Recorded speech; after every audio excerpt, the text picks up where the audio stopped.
کیونکہ صفحہ نمبر 23 پر صفحہ نمبر 24 پر بھی یہ باتیں دی ہوئی ہیں کتبہ دینوری کی، اور خود ابو بکر نے جو ہے وہ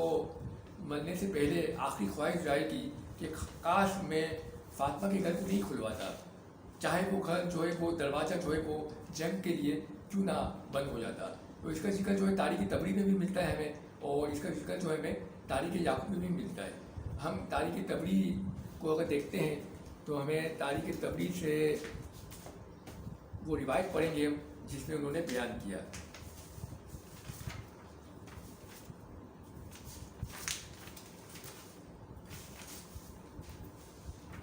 صفحہ نمبر 235 اور 236 ہے ہمارے پاس، کہ جس میں ابو بکر نے فرمایا کہ مجھے دنیا کی کوئی حسرت نہیں ہے مگر 3 چیزیں ایسی ہیں کہ کاش میں نہیں کرتا، اور 3 چیزیں ایسی ہیں جو میں نے چھوڑ دی مگر کاش ان کو میں کرتا۔ 3 چیزیں ایسی ہیں کہ کاش میں رسول اللہ سے ان کے متعلق پوچھ لیتا۔ وہ 3 چیزیں جن کو میں چھوڑتا تو اچھا ہوتا کہ کاش میں فاطمہ کے گھر کو نہیں کھلواتا، اگر جب وہ لوگ جنگ کے لیے اس کا دروازہ بند کرتے، وہ کاش میں فضا ابن سلمہ کو نہیں جلواتا بلکہ اس کو باندھ کر قتل کر دیتا، اور کاش میں شکیفہ کے روز اس عمارت کو 2 میں سے کسی ایک شخص کے گلے میں ڈال دیتا۔ ابو بکر کا اشارہ عمر اور ابو عبیدہ کی طرف تھا، دونوں میں سے کوئی ایک امیر ہوتا اور میں وزیر ہوتا۔ یعنی ابو بکر نے کہا کہ رسول اللہ کی سنت کیا تھی کہ فاطمہ کے گھر پہ جانا اور فاطمہ کے گھر کے دروازے پہ جا کے یہ کہنا السلام علیکم یا اہل نبوہ، اور فاطمہ کا احترام کرنا۔ اور ان بزرگوار نے جو ہے فاطمہ کے گھر کے کوئی پاس نہیں رکھا، کوئی لحاظ نہیں رکھا، اور گھر پہ چڑھائی کروا دی۔ اور خود انہوں نے اس بات کا دکھ بھی ہوا آخری کے اندر مرنے سے پہلے، تو خود انہوں نے کہا کہ کاش میں فاطمہ کے گھر کو نہیں کھلواتا، ان کے اوپر حملہ نہیں کرواتا، اور کاش میں فضا ابن سلمہ کو نہیں جلواتا۔ یعنی فضا ابن سلمہ کو جلوانا بھی جو ہے وہ رسول اللہ کی سنت اور شریعت کی مخالف تھا جو انہوں نے کام کیا۔ اس کے آگے اور بھی پیجز میں باتیں دی بھی ہے، لیکن ہم اتنا ہی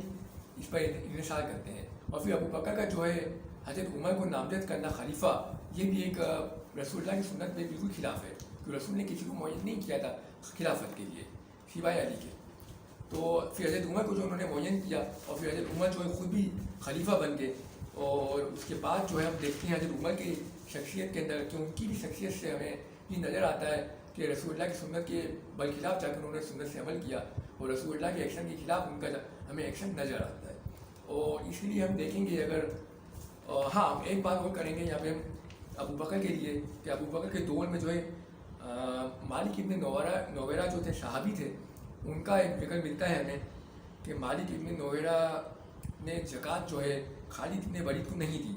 جب خالد ابن ولید کو نہیں دی تو خالد جو ہے وہاں پہ پہنچے، اور خالد نے ان کے اوپر حملہ کر دیا، اور ان کی بیوی جو تھی ان کی عصمت دری کی گئی، اور ان کے لوگوں کو قتل کیا گیا۔ اور اس بات کا ذکر جو ہے تاریخ تبری میں بھی ملتا ہے اور دوسری کتابوں میں بھی ملتا ہے۔ ہم یہاں تاریخ یعقوبی سے پڑھتے ہیں جو صفحہ نمبر 209 ہے ہمارے پاس، اور جس کو نفیس نیگیٹو میں نے چھاپا ہے، اور اس پورا صفحہ تو میں نہیں پڑھوں گا، کچھ صفحہ پڑھوں گا، اور لیکن بتانا ہم یہ چاہتے ہیں کہ دیکھیں خالد ابن ولید نے مالک ابن نویرہ کو قتل کیا، اس کی بیوی جو ہے اس کے ساتھ اسی وقت جو ہے انہوں نے زیادتی کی اور ان کے لوگوں کو قتل کیا، اور اس کے بعد بھی ایک قاتل کو سزا نہیں دی گئی، یعنی خلیفہ وقت نے اس کو سزا نہیں دی، نہ ان کا خون بہا، بلکہ اسلام تو یہ کہتا ہے ناک کے بدلے ناک، آنکھ کے بدلے آنکھ، گردن کے بدلے گردن، تو اس کو نہ قتل کیا گیا خالد کو، نہ اس کو کوئی قید کیا گیا، بلکہ کو چھوڑ دیا گیا اتنے سنگین مظالم کرنے کے بعد بھی۔ تو یہ رسول اللہ کی سنت سے تو بالکل مختلف سنت ہے، رسول اللہ کی سیرت سے تو بالکل مختلف سیرت ہے۔ اسلام تو کہتا ہے کہ آپ ایسے لوگوں کو سزا دی جائے، اور اس کا میں تھوڑا سا کچھ واقعات پڑھ دیتا ہوں۔ خالد نے صفحہ نمبر یہ سے صفحہ 209 پر کہ بس مالک ابن نویرہ آپ کے ساتھ مناظرہ کرنے آئے، اور اس کی بیوی بھی ان کے پیچھے پیچھے آئے، اور جب خالد نے اسے دیکھا تو وہ آپ کو پسند آئی، اور آپ نے کہا خدا کی قسم جو کچھ تیرے ٹھکانے میں ہے میں اسے حاصل نہیں کروں گا حتیٰ کہ تجھے قتل کر دوں۔ بس آپ نے مالک کو دیکھا اور آپ نے اسے قتل کر دیا اور اس کی بیوی سے نکاح کر لیا، اور حضرت ابو قتادہ نے حضرت ابو بکر سے مل کر آپ کو واقعہ بتایا اور قسم کھائی کہ حضرت خالد کے جھنڈے تلے ہم نہیں چلیں گے، اس لیے کہ آپ نے مسلمان مالک کو قتل کیا ہے۔ حضرت عمر خطاب نے حضرت ابو بکر سے کہا کہ خلیفہ رسول بلا صبح حضرت خالد نے مسلمان شخص کو قتل کیا ہے اور اسی روز اس کی بیوی سے نکاح کر لیا ہے۔ ابو بکر نے خالد کو خط لکھا اور آپ کو بے قرار کر دیا۔ آپ نے کہا اے خلیفہ رسول میں نے تعویل کی ہے اور میں نے ٹھیک کیا ہے اور میں نے غلطی نہیں کی ہے۔ تو یہ آپ دیکھیں کہ کتنا ظلم ہے ایک شخص کے اوپر کہ اس کی بیوی کو بھی جیل لوٹ لی جائے، اس کو بھی قتل کر دیا جائے، اس کے دوستوں کو بھی، مالک کے پورے قبیلے کو قتل کر دیا جائے، اور وہ آدمی جو ہے وہ قاتل جو ہے جانی جو ہے وہ چھوٹ جائے، اس کو کوئی سزا نہ ملے۔ تو یہ واقعات ہیں جس سے مسلمانوں کو، اسلام کو جو انگریز ہیں وہ پوچھتے ہیں کہ کیا مسئلہ ہے، اس کا کیا جواب ہے، جس کا کوئی جواب نہیں ہمارے پاس۔ تو اب ہم تھوڑا حضرت عمر کے اوپر چلتے ہیں کہ حضرت عمر نے جو ہے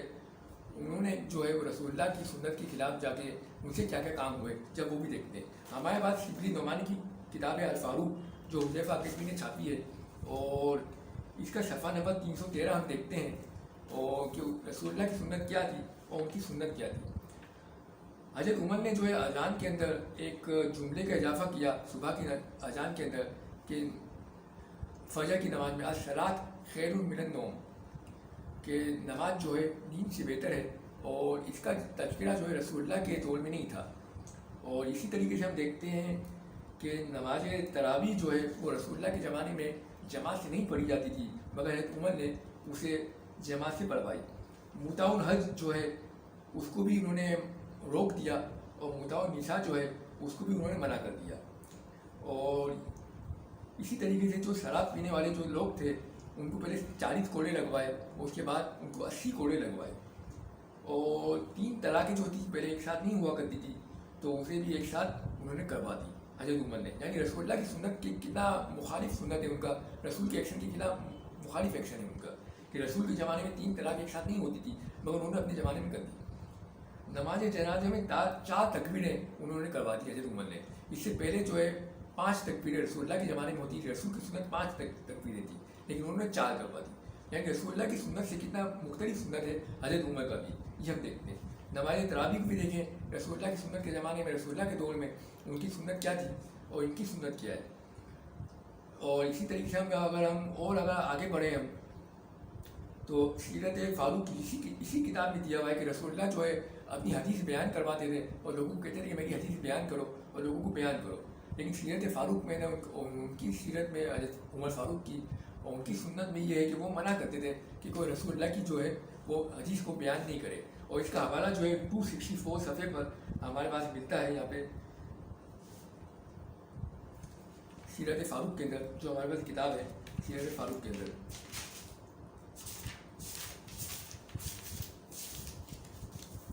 یہ اور 2 جگہ پہ ملتا ہے، 264 بھی ملتا ہے اور دوسری جگہ پہ بھی ملتا ہے۔ تو یہاں 264 پہ اگر دیکھتے ہیں تو ہمیں نظر آتا ہے کہ کثرت سے روایت کو روکنا،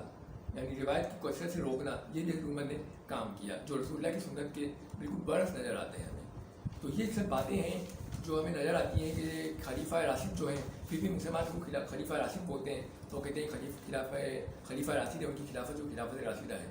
یہ کیسی خلافت ہے؟ وہ کیسی خلافت راشدہ ہے کہ جس کا عمل رسول اللہ کی سنت سے الگ ہو، جس کا عمل جو ہے ایکشن جو ہے رسول اللہ کے ایکشن سے عمل ہو، پھر بھی لوگ جو ان کو خلیفہ راشد کہتے ہیں۔ اور یہاں پہ ہم ایک دیکھتے ہیں تاریخ مسعودی دیکھتے ہیں، اس کا صفحہ نمبر 34 دیکھتے ہیں، جلد نمبر 3 دیکھتے ہیں، وہاں پہ ہمیں یہ ملتا ہے کہ یہ 2 بزرگوار جو تھے ابو بکر عمر، وہ علی کو کبھی اپنی کسی بات میں شریک نہیں کرتے تھے اور علی کو اپنے سے دور رکھتے تھے، اور جبکہ رسول جو ہے وہ علی کو اپنے ساتھ رکھتے تھے اور علی سے ہمیشہ باتیں کرتے تھے قریب قریب، اور یہ بزرگوار جو ہے علی کو اپنے سے دور رکھتے تھے۔ یہاں پر 34 نمبر صفحے پر ہمیں ملتا ہے کہ علی کو انہوں نے جو ہے دعوت دی، اپنی بیعت کی، پھر ان دونوں نے اپنی بیعت کی دعوت دی تو اس نے تاخیر کی، یعنی علی نے تاخیر کی، تو ان دونوں نے اس کے متعلق عظیم رائے قائم کی، پھر اس نے ان دونوں کی بیعت کی اور خاص انہی کا ہو کر رہ گیا۔ پھر یہ دونوں اسے اپنے معاملات میں شامل نہیں کرتے تھے اور نہ ہی اسے اپنے رازوں سے آگاہ کرتے تھے، یعنی نہ معاملات میں شریک کرتے تھے علی کو، نہ اپنے راز سے آگاہ کرتے تھے، اور یعنی اس قدر علی کو اپنے سے دور رکھتے تھے۔ اور پھر اللہ تعالیٰ نے ان دونوں کو وفات دے دی۔ تو یہ پورا خطبہ ہے، خط ہے،